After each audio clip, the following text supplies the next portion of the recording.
मंचारू चाष को जगी चाषी हाथी कबलरू निज फसल को रक्षा करने चाष जमी पाखरे मंचा कर जगी अनुगुल जिला पालोहड़ा वनांचल अंतर्गत डिमरिया ग्राम पंचायत चाषी पाग अनुकूल थिबारु एथर धान चाष भल होईछि।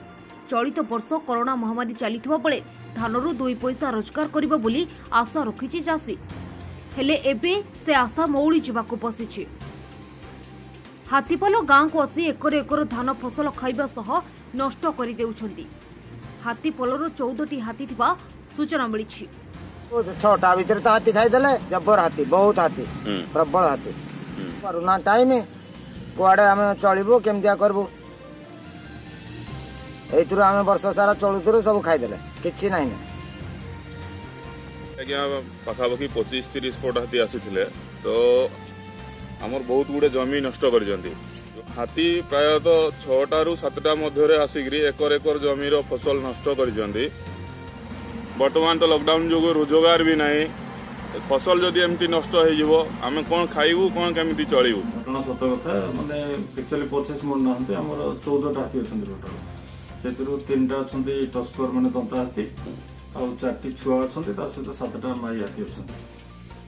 नहीं एठी लोकंकर सहयोग अछि। हमर एक्चुअली अक्टोबर 1 तारिख दिन खमार रेंज रु 30 डिग्री 2टा दल रे 14 हाथी आसिले। गोटे दल एक्चुअली समय भाग हो जाइतिला, 2 दल आसिक हम रंजो पीआरएफ सान बगदरी पाखरे रंजो पीआरएफ सेठी गोटे जगह रे रहिले। लोकंकर भी सहयोग अछि, रंजो डिमरिया लोकंकर पूरा संपूर्ण सहयोग अछि।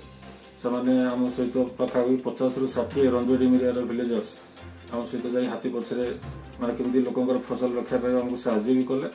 हमू मोर फुल टीम नेकरी सेक्शन टीम नेकरी माने तांको पछरे रहली। राति 3टा 4टा पर्यंत ट्रैकिंग कला परे लोक जतले कहले नाही सर आ किछि असुविधा नाही, कि देखला बेले माने भोर भोर भी से दिन आपनकर रंजो गाँ रे 2 जनकर डिमरिया रे 1 जनकर नष्ट करछन्ती।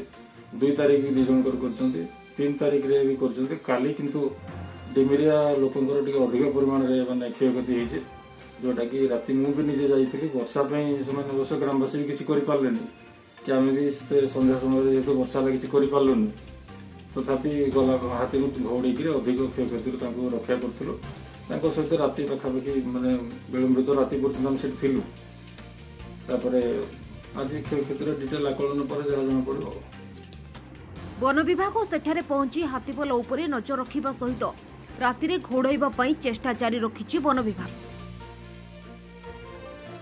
पालोड़ारू धर्मेन्द्र साहू सह शुभश्री बेहरा रिपोर्ट आई न्यूज।